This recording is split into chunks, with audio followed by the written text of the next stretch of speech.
Olá a todos e todas, sejam bem-vindos a mais um vídeo aqui do canal do PPGEL. Eu sou a professora Paula e hoje eu vou fazer um vídeo aqui como parte de uma série que nós professores temos feito, que se chama Bibliografia Comentada. Então, nessa série de vídeos, que já iniciou com o vídeo do professor Robert Ley, falando sobre o livro da professora Marianne Wolf, O Cérebro no Mundo Digital, hoje eu vou fazer uma sequência a esse vídeo comentando um outro livro que faz parte da bibliografia obrigatória do nosso processo seletivo, que se chama Filosofia da Tecnologia, um convite do professor Alberto Cupani, que inclusive fez uma aula inaugural para o nosso programa em 2018. Esse é um livro que faz parte do hall dos nossos livros de leitura obrigatória diária. Então esse vídeo na verdade tem dois objetivos. O primeiro deles é falar um pouco desse livro para os nossos futuros candidatos e também como ele é um livro bastante utilizado nos nossos textos no PPGEL, nas nossas disciplinas no PPGEL, ele também serve como uma certa primeira abordagem a esse texto do professor Alberto Cupani. Então a intenção aqui é falar um pouco sobre a importância desse texto, falar um pouco sobre os temas-chave que ele aborda e, em outras palavras, na verdade, dizer por que nós, do PPGEL, escolhemos esse texto como um dos mais importantes para compor a nossa bibliografia obrigatória. E é importante a gente começar dizendo, é um livro bastante recente, tendo em vista que dentro das ciências humanas a gente costuma utilizar alguns textos muito clássicos, né, bastante antigos. Esse é um livro cuja primeira edição é de 2011, então um livro deste século, né, ao contrário de grande parte da bibliografia que nós utilizamos. E o subtítulo desse livro é bastante importante, é um ponto de partida importante para o que eu vou propor aqui para vocês e para o que o professor Cupani propõe no seu livro, quando ele fala sobre um convite. Né?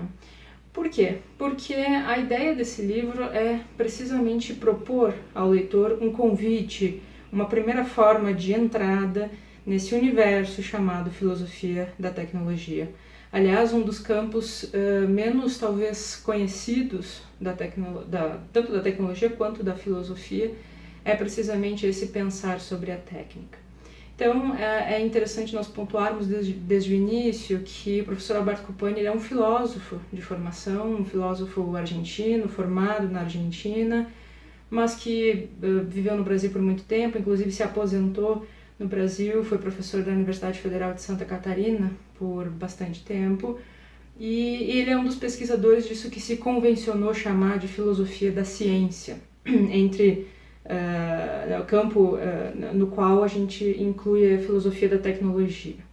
E nesse livro ele vai fazer então um convite inicial. Para mim o capítulo mais instigante desse livro é justamente o primeiro, no qual esse convite é feito, e ele inclusive, embora ofereça várias possíveis definições de tecnologia, aponte vários caminhos para que nós possamos abordar o conceito de tecnologia, para que nós possamos começar a estudar esse campo do ponto de vista filosófico, evidentemente, ele convida o leitor a também pensar na sua própria definição de tecnologia.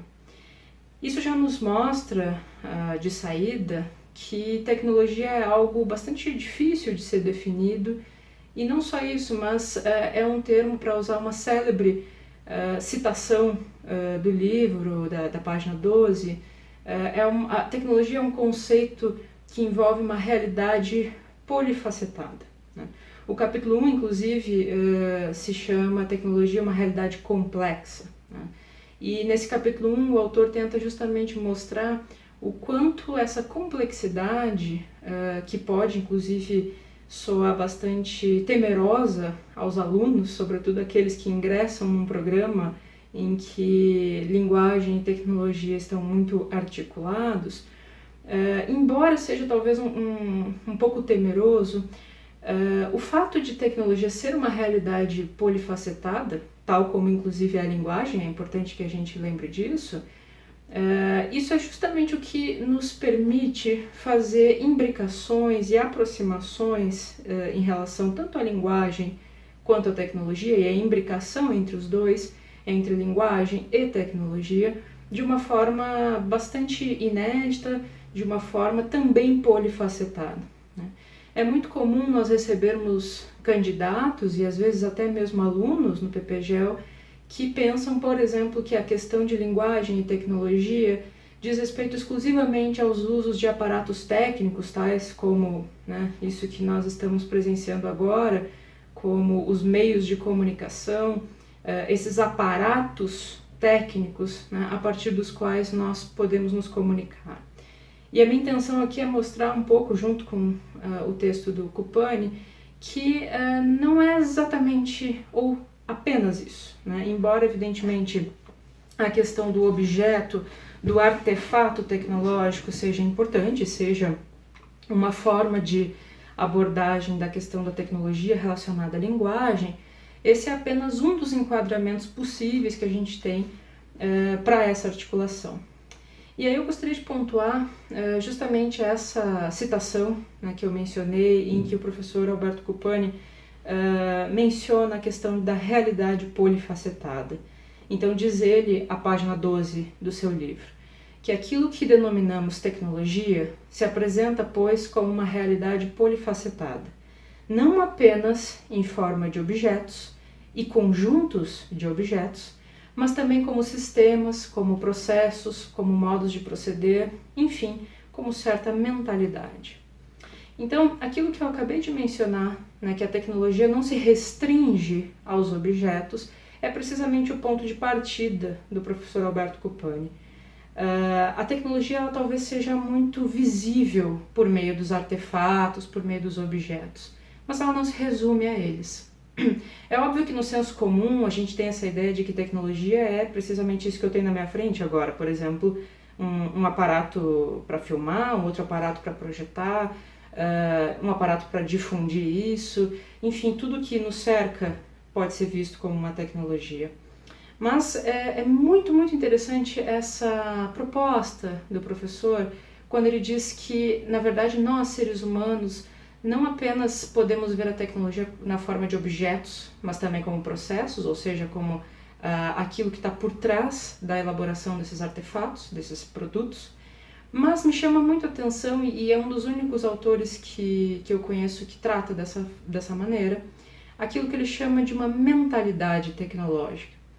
E essa mentalidade ela é muito interessante porque ele segue, ainda na página 12, dizendo o seguinte, que a nossa preferência geral por coisas e modos de agir eficientes e rápidos, a nossa inclinação a economizar tempo e esforço, a nossa frequente preocupação em controlar o futuro e a crescente propensão a nos programarmos para o que propomos a fazer, indicam que adotamos irrefletidamente uma atitude e uma mentalidade tecnológicas.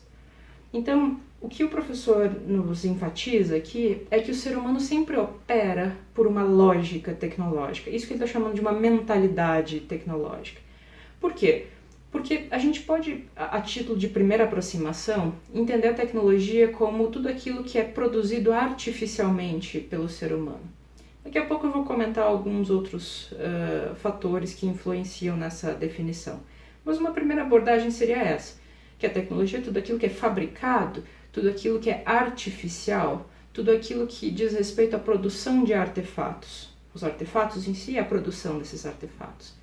E o ser humano produz esses artefatos tendo em vista basicamente poupar esforço, poupar tempo, poupar dinheiro muitas vezes, ou seja, otimizar processos que, se fossem realizados de forma a não incluir os artefatos tecnológicos, talvez fossem mais difíceis, talvez fossem mais penosos, talvez fossem mais lentos, enfim, talvez fossem menos eficazes.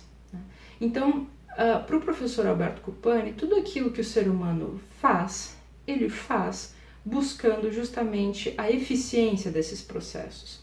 E isso é natural para o ser humano. Nós sempre vamos buscar a eficiência nos nossos processos.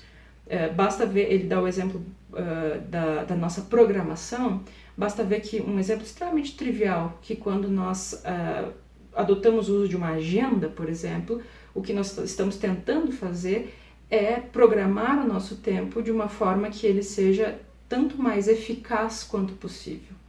Então a gente está usando um processo que vai fazer com que a gente tenha um resultado mais rápido, mais produtivo, enfim, mais interessante para que nós poupemos tempo, esforço, eventualmente até dinheiro.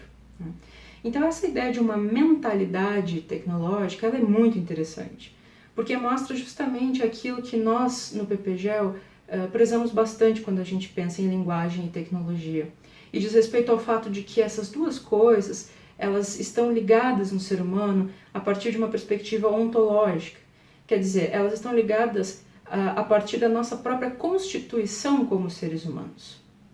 O que nos diferencia dos outros animais é precisamente o fato de que nós temos linguagem e que nós produzimos tecnologia. Evidentemente, essa segunda, a produção de tecnologia, ela deriva da primeira. Então, o fato de nós sermos seres de linguagem significa que, por tabela, nós somos seres que podemos criar tecnologia. E isso tem uma implicação fundamental na vida do ser humano. Isso constitui quem nós somos. E, em grande medida, isso constitui quem nós somos por dois motivos. E aí eu gostaria de ler com vocês uma passagem que está lá na página 15. Diz o professor Alberto Copani o seguinte, que toda realização tecnológica vai acompanhada de alguma valoração, positiva ou negativa. Por isso, o fazer que a técnica ou que a tecnologia implica implica um produzir socialmente moldado. Bom, aí nós já temos uma primeira imbricação bastante importante entre linguagem e tecnologia que diz respeito à dimensão social. Porque, evidentemente, embora nós seres humanos criemos tecnologia para poupar esforço, para poupar tempo, etc., a necessidade de criação da tecnologia, ela deriva de uma necessidade social. Há um autor bastante interessante que o professor Copani cita e que desenvolve essa questão. É um estudo clássico sobre tecnologia, que é o José Ortega y Gasset, um filósofo espanhol, em que nesse livro, Meditação sobre a Técnica, ele reflete sobre essa necessidade. Ele faz algumas ponderações sobre as quais eu não vou me ater aqui, mas é bastante interessante nós notarmos já desde o início que a tecnologia ela é sempre um produto social, no sentido de que o ser humano só observa as suas necessidades quando ele está inserido dentro de uma sociedade. Mais do que isso, eu posso pensar, por exemplo, que eu posso ter uma necessidade individual. Eu posso, por exemplo, criar determinado artefato para preencher uma necessidade absolutamente individual.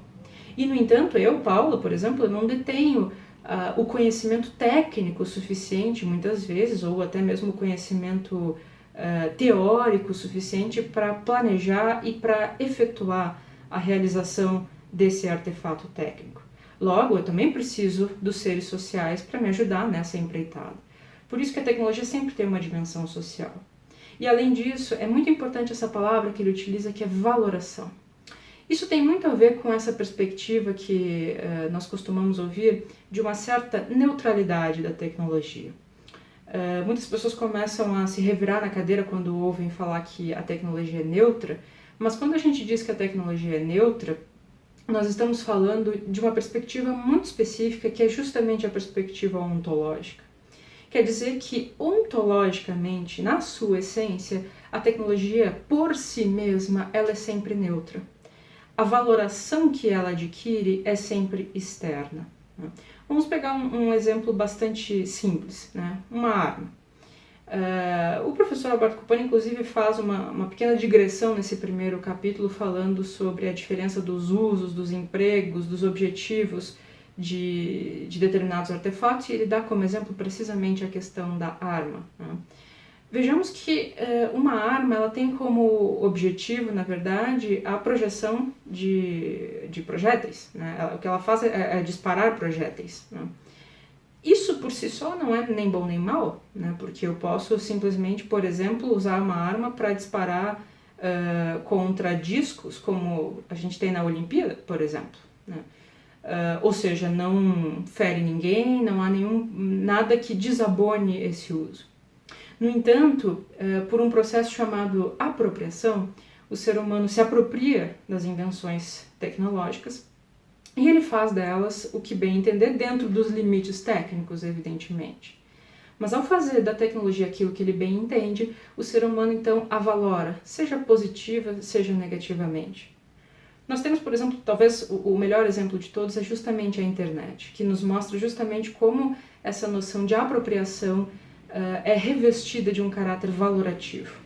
Todo mundo sabe que a internet, bom, não sei se todo mundo sabe, mas é de conhecimento relativamente comum que a internet foi inventada para fins basicamente militares, né? Para fins de organizar informações todas no mesmo lugar, a fim de que as tomadas de decisão se tornassem mais fáceis para aqueles que gerenciam uma guerra, por exemplo. Então a gente pode imaginar os generais precisando verificar onde posicionar suas tropas, tendo as informações que eles precisam todas no mesmo lugar, eles poderiam então tomar decisões, né, como a gente acabou de falar, com mais rapidez, com menos esforço e poupando tempo, dinheiro, né?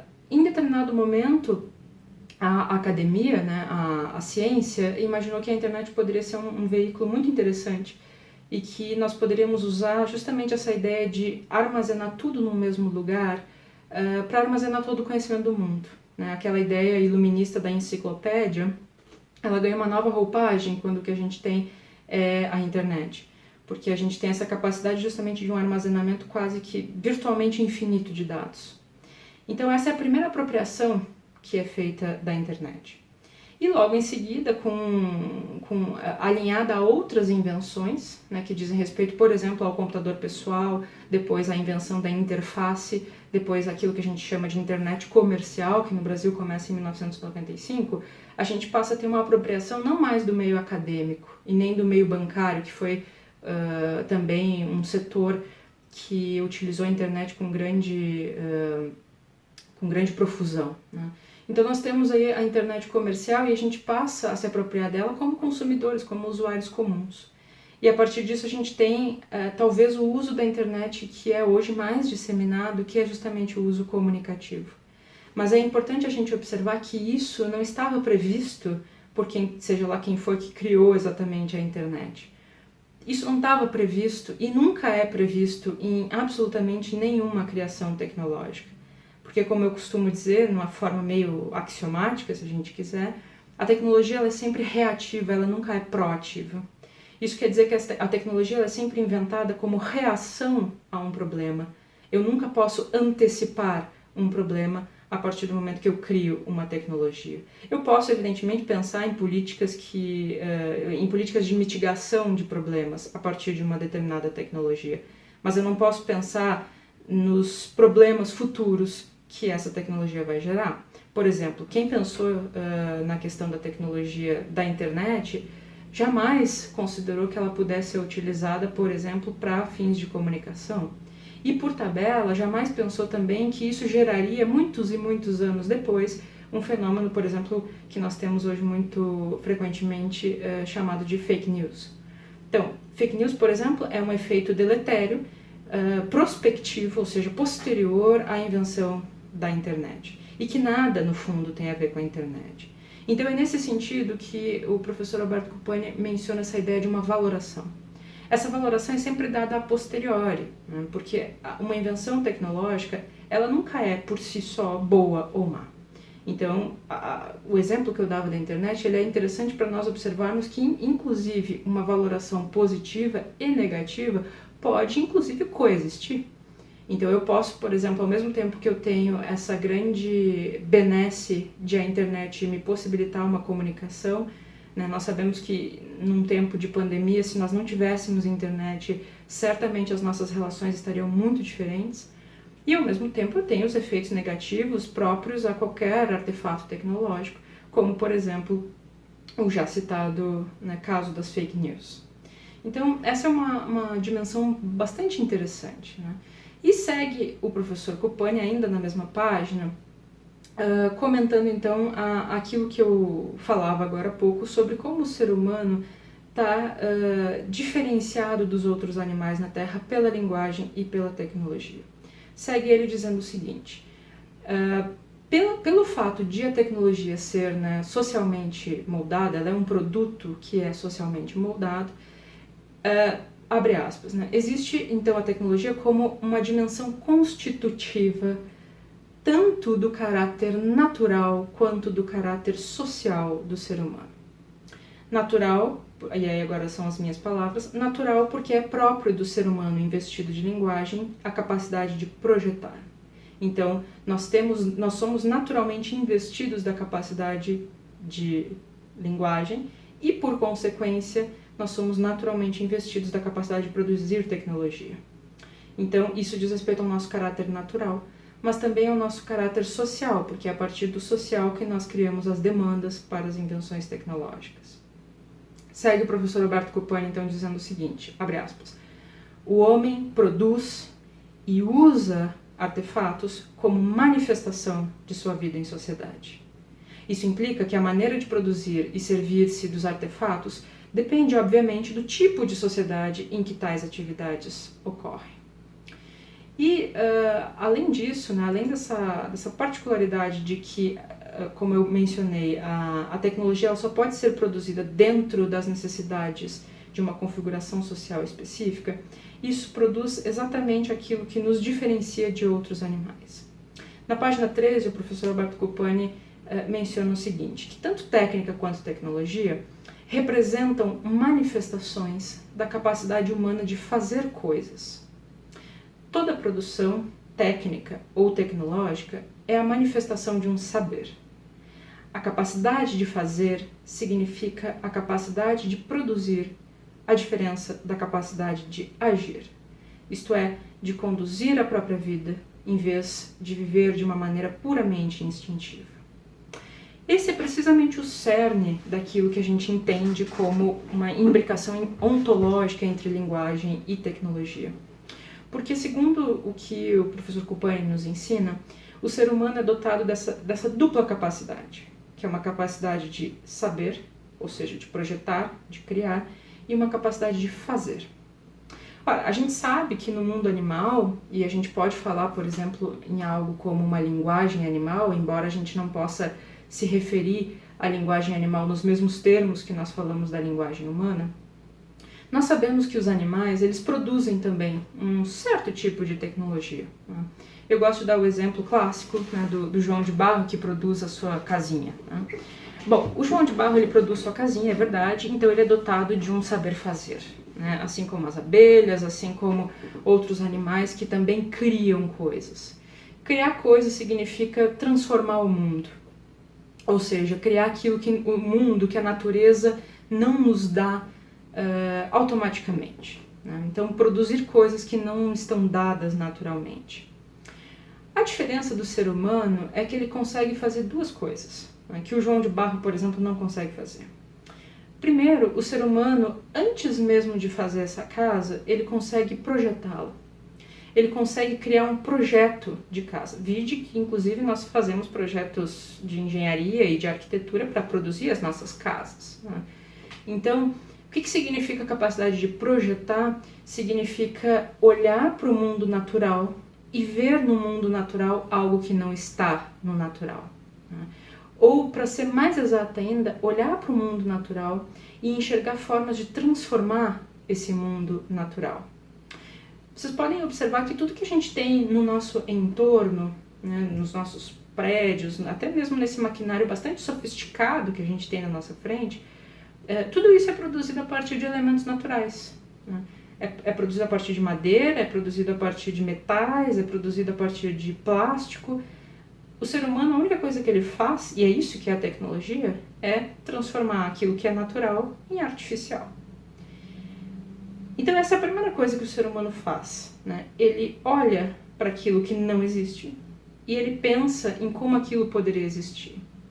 E aí a gente tem uma profunda implicação com a linguagem, porque nós só conseguimos fazer isso porque nós somos seres linguísticos. Porque a capacidade de projetar, se, como eu falei, ela diz respeito a essa capacidade de enxergar em algum lugar algo que não existe, eu preciso para isso de um aparato de representação, ou, se nós quisermos, de um aparato simbólico, ou seja, de um sistema de signos. A definição mais básica que nós temos de linguagem, ou de língua, para ser mais correta, né, é que ela é um sistema particular de signos. Né? A linguagem como um todo é um sistema de signos e as línguas, em particular, são sistemas específicos de signos. Mas elas têm em comum essa capacidade de representar. O que é um signo? Signo, na sua definição mais clássica, na definição grega, é aquilo que está para uma outra coisa. Bom, se um signo é aquilo que está para uma outra coisa, isso significa que é a partir da linguagem que eu tenho a capacidade de projetar. Porque é a partir da linguagem que eu posso olhar para a coisa em si, para o mundo natural, para o mundo real, e representá-lo mentalmente, criando a partir disso uma outra coisa, uma coisa que não existe.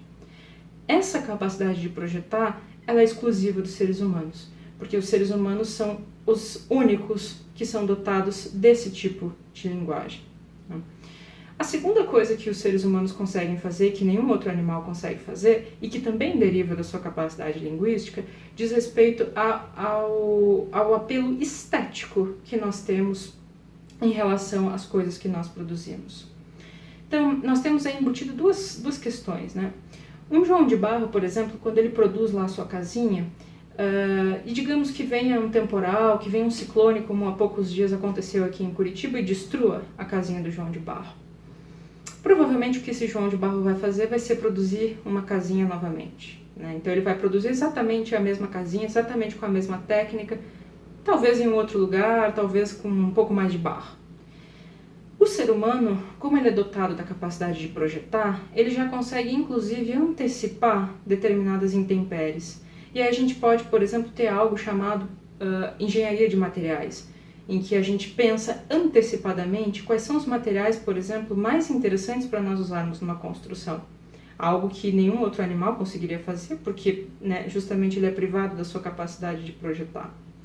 E alia-se a isso a questão de um apelo estético, como eu comentei.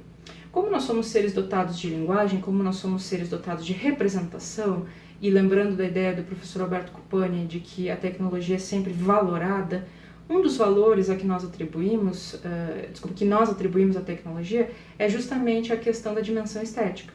Então, daquilo que é bonito ou não, para falar bem grosseiramente, evidentemente, né? Mas nós, seres humanos, e por isso que é importante a remissão ao José Ortega y Gasset quanto à ideia de necessidade, a gente tem essa ilusão de que tudo que nós produzimos em termos de tecnologia diz respeito à necessidade humana.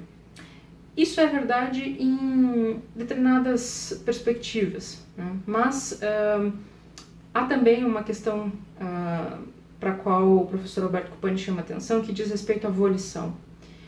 O ser humano também produz simplesmente porque ele tem vontade, né? Inclusive vontade estética.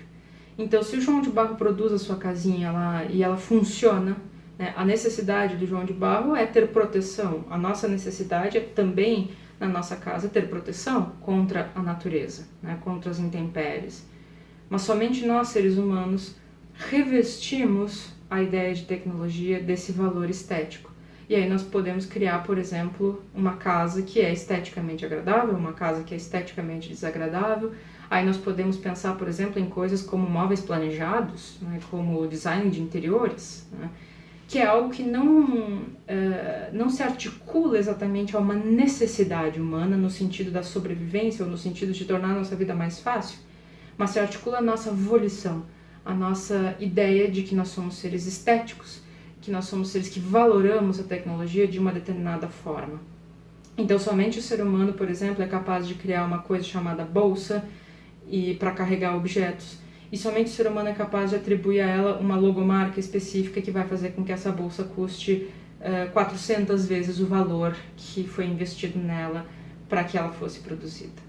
Então, isso mostra, retomando aqui a ideia do professor Alberto Cupani, o quanto os seres humanos, eles não agem simplesmente no mundo, eles não vivem simplesmente com as condições que o mundo os dá.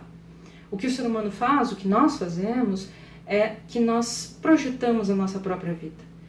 Isso quer dizer que nós, e qualquer um de nós, na verdade, sabe, né? A criança humana, o bebê humano, quando ele nasce, se ele for solto no mundo, ele não dura 2 horas, né? Se não tiver um adulto para cuidá-lo, né? Porque nós somos seres muito mal protegidos, né? Nós temos uma pele extremamente lisa, fina, nós não temos os nossos dentes muito afiados, nós não somos fortes, nós não corremos em grande velocidade.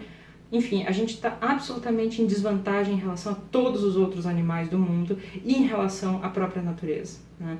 Basta dar um ventinho mais forte e a gente já tem problema. Basta ver o fato de que a gente tem que usar roupa, porque se a gente não usar roupa a gente morre de frio, por exemplo, né? Ou até mesmo pode pegar uma insolação ou algo do gênero.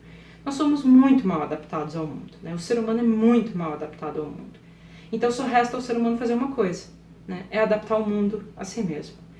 E a forma como o ser humano adapta o mundo a si mesmo é justamente por meio da tecnologia.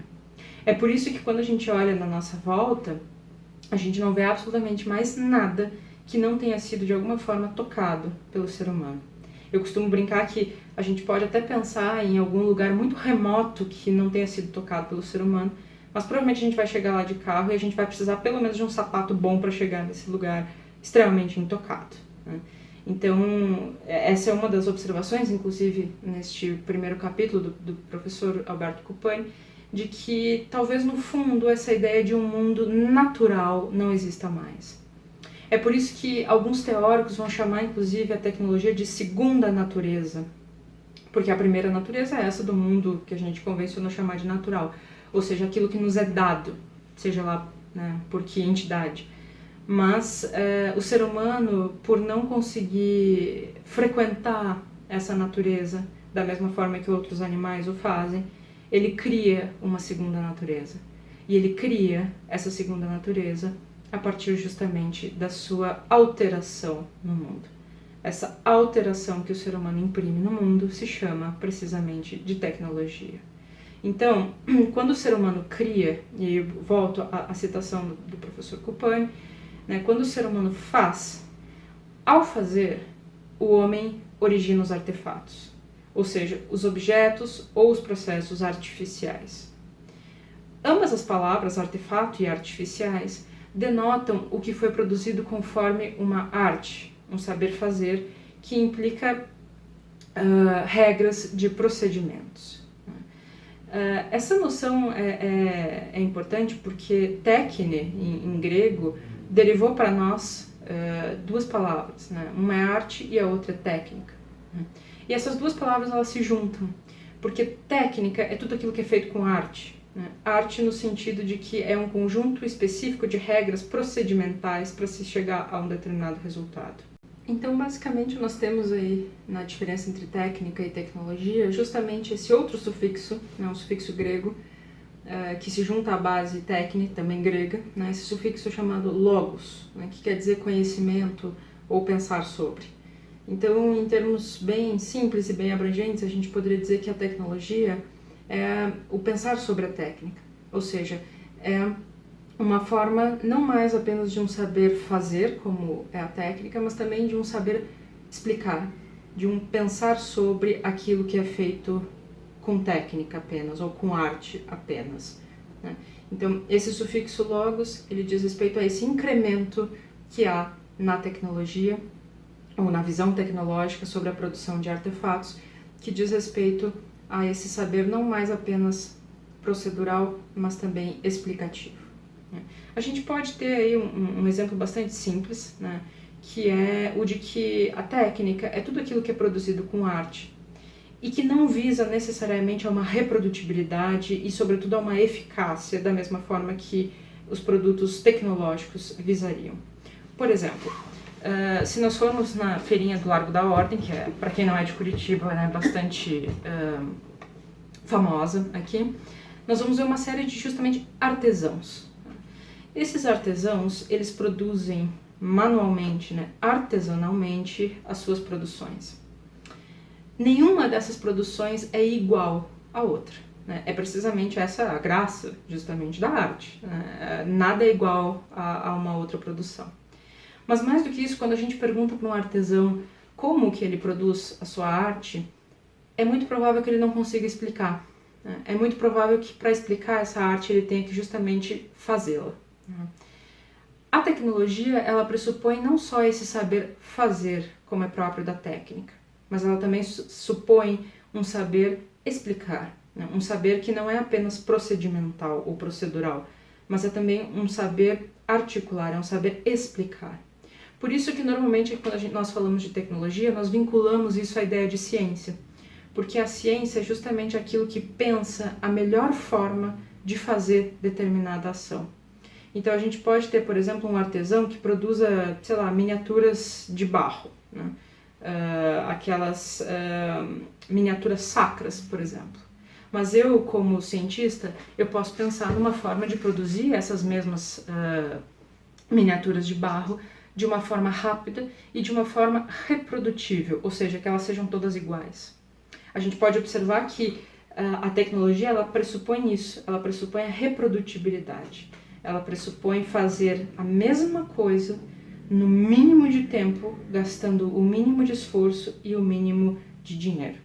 Então, a gente pode pensar que uma diferença entre técnica e tecnologia, conforme a proposição aqui que a gente encontra nesse livro, é justamente de que a tecnologia, ela envolve a técnica, mas ela é uma espécie de passo a mais. Ela é um passo revestido de um caráter mais científico, porque o caráter científico, na sua origem, ele está justamente comprometido com a ideia de reprodutibilidade. É científico tudo aquilo que eu posso reproduzir nas mesmas condições e chegar aos mesmos resultados, né? É isso que significa ciência. Logo, é isso que significa tecnologia. E é interessante nós notarmos que, né, viemos falando até agora, que a tecnologia ela é socialmente investida também. Tanto é verdade que nós hoje, né, nós viemos aí num período histórico em que as coisas eram feitas, os artefatos eram feitos manualmente, eles eram produzidos artesanalmente. E aí nós tivemos então uma virada para a modernidade em que a questão da tecnologia como ciência se transformou em um imperativo.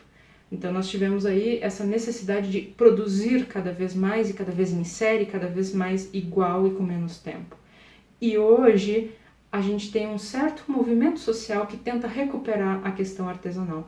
Basta ver cerveja artesanal, hambúrguer artesanal, né? A gente quer, de uma certa forma, se sentir exclusivo, sentir que a gente não faz mais parte daquela linha de produção, né? A gente quer o singular. Então isso nos mostra, inclusive, como realmente a tecnologia está sempre muito vinculada à questão do social, né? Mas uma das questões que articula técnica e tecnologia é precisamente o fato de que em ambas a gente tem a produção do artificial. Então a gente pode ainda incrementar um pouquinho essa conversa e dizer que técnica e tecnologia são produtos humanos, são resultado da faculdade humana de projetar, o que deriva da faculdade linguística do ser humano, e que ambas têm como resultado a produção do artificial a partir do natural. Essa talvez seja uma das formas mais simples que a gente pode ter de aproximação à tecnologia. Então, essa é basicamente assim, uma exposição geral sobre esse primeiro capítulo. E para finalizar, eu gostaria só de encaminhar, eu falei basicamente sobre o primeiro capítulo, mas eu gostaria de encaminhar um pouquinho algumas discussões que são feitas nos capítulos seguintes, né? Quando nós falamos de uma filosofia da tecnologia, a gente também tem que pensar na importância disso, né? E sobretudo na importância de nós pensarmos numa ideia de tecnologia dentro de um curso como a gente tem no PPGEL, que é um curso dentro das ciências humanas, né? E quando nós pensamos a ideia de filosofia, quando nós pensamos a ideia de tecnologia dentro de um curso de humanidades, tem uma palavra que nos é bastante importante nesse sentido. E essa palavra diz respeito à ética, né? Por quê? Porque, voltando ao texto do professor Kupang, ele se faz a seguinte questão, né? Se o ser humano ele é o único que é capaz efetivamente de alterar os processos naturais, a gente, inclusive nós seres humanos, nós somos capazes de alterar tão profundamente o mundo que nós, por exemplo, levamos espécies à extinção, nós podemos criar novas espécies, nós agimos tão profundamente no mundo que nós somos a única espécie no planeta que é capaz de gerir, por exemplo, os dois pontos fundamentais da vida, o nascimento e a morte. Então, nós podemos, por exemplo, evitar o nascimento, né? O método contraceptivo é exatamente isso, e nós podemos, em uma certa medida, burlar a morte. Né? A partir do momento que a gente toma remédio, faz cirurgia, é internado, etc., a gente burla a morte. Então, nós somos os seres que mais afetamos o planeta. Né? Tanto é verdade que o que a gente tem agora é uma certa, inclusive, um certo revide por parte do planeta, né, em tentar mostrar sua força, sua potência em relação a nós humanos, talvez até tentando nos dizimar. Né? Bom, se nós somos os seres que mais atingimos o planeta, toda vez que nós pensamos em tecnologia, nós temos por tabela que pensar na nossa dimensão ética em relação à tecnologia. Porque pensar em tecnologia significa pensar na nossa responsabilidade como produtores de tecnologia.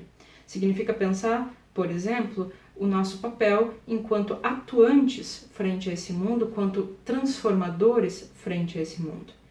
A tecnologia ela nunca é inócua, embora ela seja neutra, ela nunca é inócua. Então, a partir do momento que nós produzimos algum artefato tecnológico, nós transformamos o mundo. E ao transformar o mundo, nós temos uma implicação. Essa implicação, ela diz respeito à dimensão ética do ser humano, ou seja, diz respeito a como nós vamos lidar com aquilo que nós mesmos produzimos. E aí nós temos então que a tecnologia ela está relacionada a domínios como a economia, como a política, como a cultura. A gente pode pensar, por exemplo, se ela é determinada por esses fatores ou se ela determina esses fatores. Né? Mas toda a tecnologia está, sem sombra de dúvidas, vinculada a essas noções de ética, de política, de religião, de economia e de linguagem, né? Porque, afinal de contas, a linguagem é transversal a todos esses domínios, né? Como a gente já sabe, né? Como quem tem alguma formação em letras sabe. Então, a gente tem aqui que a gente poderia resumir isso numa citação que o professor Kupani faz de um teórico chamado Carl Mitcham, um filósofo da tecnologia norte-americano, em que ele fala sobre essa dimensão do transtécnico, ou seja, daquilo que é atravessado pelo técnico, mas que não se reduz a ele.